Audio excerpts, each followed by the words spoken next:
So now, on Monday, they proposed that they're going to come out with a reconciliation plan, and if Republicans don't concede to their demands the following Thursday, on the 25th of February, that they already have put the gun against our head on Monday, and they'll pull the trigger on Thursday if we don't agree before C-SPAN cameras.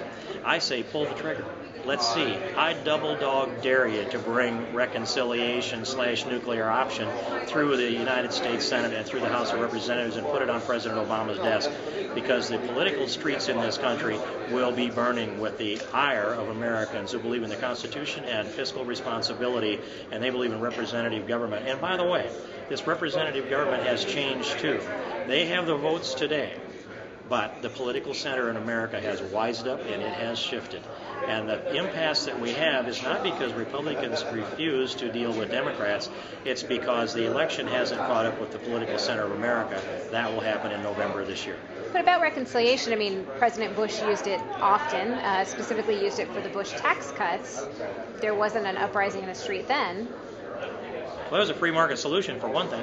It wasn't the American people that had risen up and said no. It wasn't the American people that had taken a seat that had been in the hands of the Democrats and the Kennedys for, 6 decades? Pretty close to 6 decades? I mean, the phenomenal thing in Massachusetts says clearly that the American people have rejected this agenda. And when you look at what has happened there, Massachusetts was the least likely place for this to happen.